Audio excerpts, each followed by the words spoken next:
Right. So let's start with storytelling, but not in a traditional cinematic sense, because in fast social and fashion content, storytelling doesn't really have to mean a narrative story. It's not about writing a movie, it's more about creating a feeling and an intention.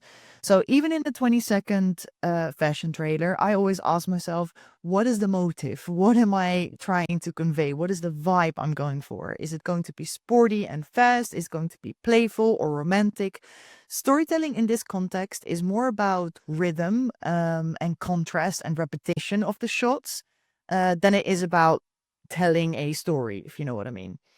This is also why slow motion close up shots hit harder after a super chaotic wide shot, or why a slow motion frame of a face works really well if you combine it with fast shots of someone's feet. You know, like the difference or the playfulness between those shots, that is storytelling in itself. Because without that sense of story, or at least a clear emotional view, or at least a clear emotional flow, your video might look pretty, but it doesn't really have a wave or consistency that the viewer gets grabbed into, if that makes sense. So, no, you don't necessarily need a plot, but you do need a purpose when you are shooting a video. Right. Gonna place myself here.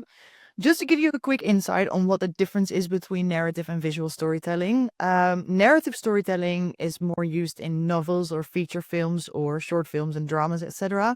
This is more of gradual pacing, more complex character development and story arcs. These types of stories are often told through dialogue and words or text.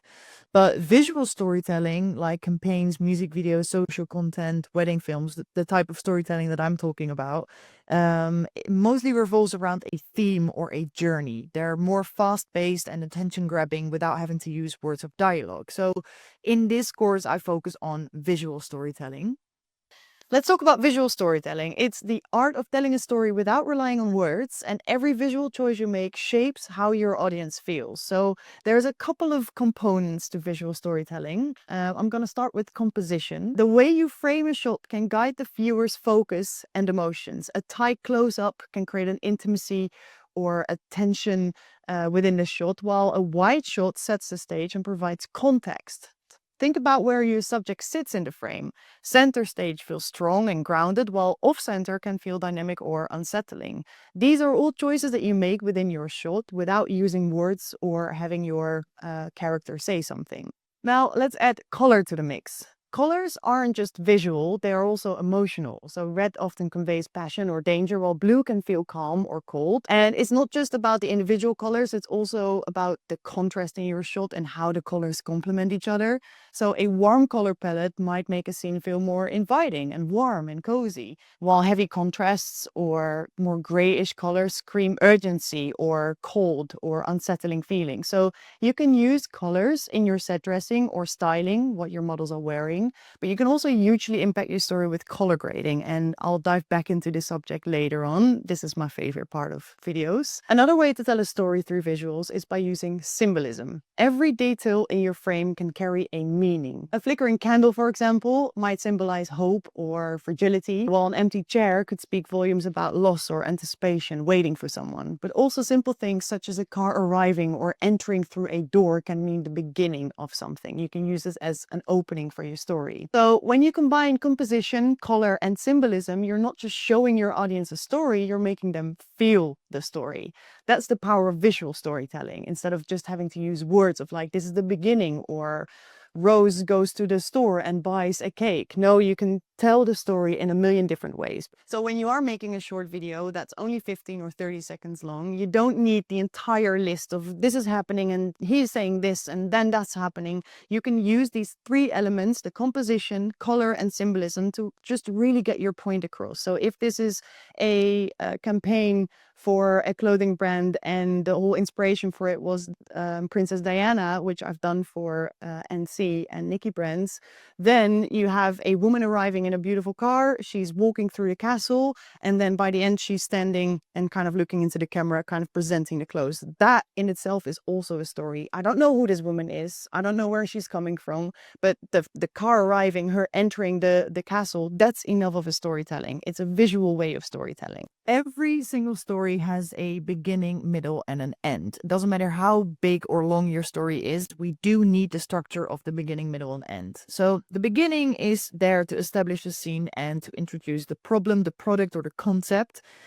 Think of this as your hook to kind of like draw your attention or the viewer's attention into your video. In the middle is more where you develop the story and build the overall interest. The main product or the message unfolds here. And this is also where you provide the value or the context or the insights. It's kind of like the backbone of the story. And then to wrap it up, we have a strong ending. And this is more to conclude what you've been trying to say or to have a call to action. So here you resolve the story, you deliver the final message, and you inspire viewers to take action. So for the hook, the beginning, that is where it's very important right now, especially in this time and age where our concentration or attention span is just terrible with all the scrolling we do. We need to have a very strong hook, a strong beginning. So a hook basically means that you stop the viewer from looking away.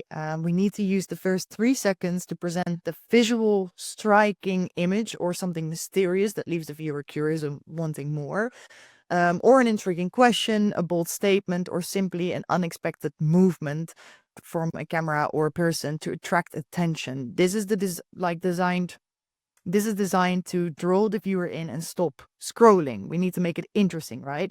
But the beginning of a video is also there to establish where we are at. So this is where you're going to see where is the story set and what is it about. Establish the scene in the viewer to feel connected to it, because if we don't show that from the beginning, people are going to be like, huh? What am I looking at? And then they continue scrolling. So you need to give them that context. You can do that visually by using certain colors or framing to draw the eyes to the point you want the audience to focus on. So most of the time that's the middle.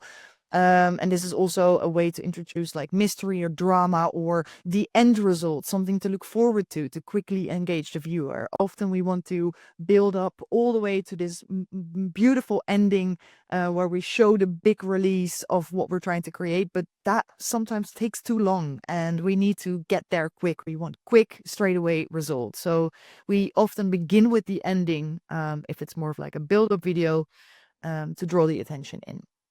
And then also it's important to show the main character of the story. Who are we selling or promoting? Show the product, the person, or the experience or item within the first 5 to 10 seconds. Because in this time and age, the viewer needs to know what they're getting into before they stick around or not. We're very picky or just bored, really, if we're honest. To give you an example, I've already named it in the previous video, but just a quick breakdown for you.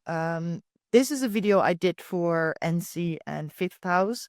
The brief of the client was the clothing collection is inspired by English heritage and Princess Diana. So I needed to create an old English royal fame kind of campaign.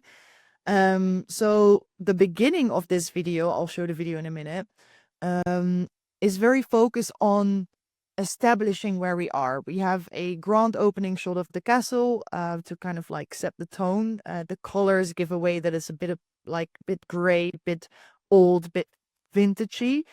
The car then arrives. This kind of adds mystery or drama, like who's coming, what's happening. The car is coming towards us.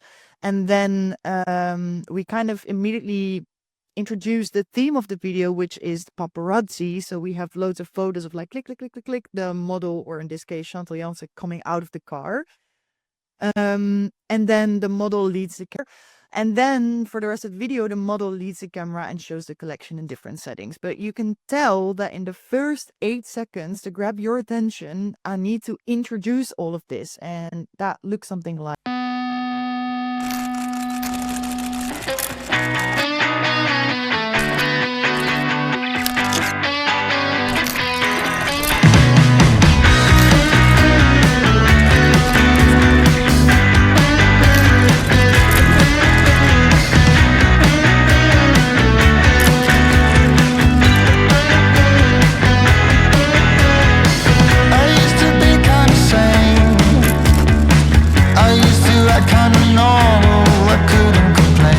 So here you can see the perfect build up. It's only 30 seconds, but in that first 8 seconds, everything happens to kind of like grab your attention.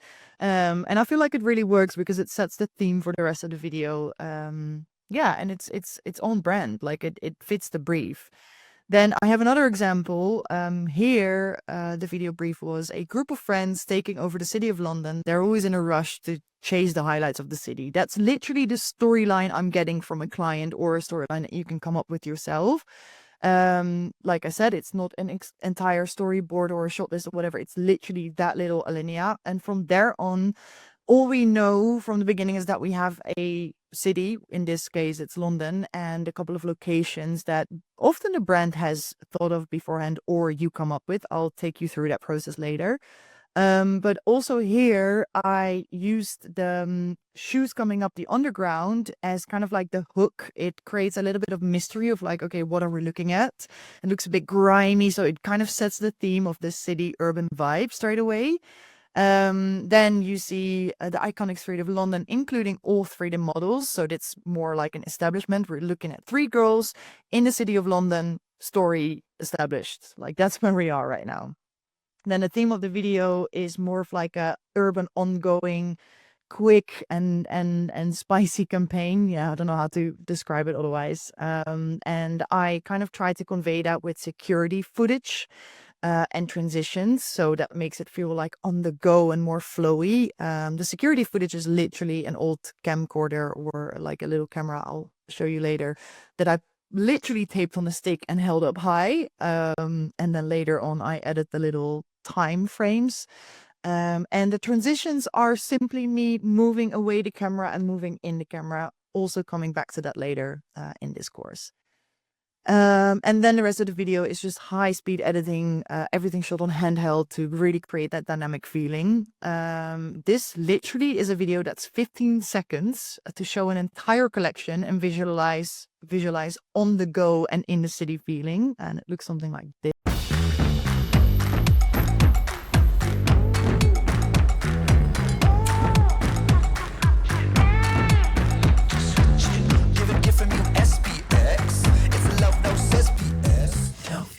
I literally can't believe that that's only 15 seconds long. It feels so much longer because so much happens. But this is all to show you that it doesn't have to be difficult or super complex. A simple alinea as 3 girls taking on the city is enough for me to kind of like, or for you to go off and see, okay, how can I convey that feeling? Dynamic, space, city, quick, urban. And then I make choices such as I'm shooting it on handheld, I'm shooting it in 24 FPS. All of this I'm going to dive in deeper later. But just to give you an idea of what storytelling can be, and it's so fun and it can be so easy, especially nowadays, guys, with the social campaigns. It doesn't have to be like an in-depth story of everything. Just a little bit of a glimpse or a vibe, that's enough, because that way you can stay really creative, you can make your shots more creative and focus more on the way it all flows rather than getting it perfectly correct, if that makes sense. So yeah,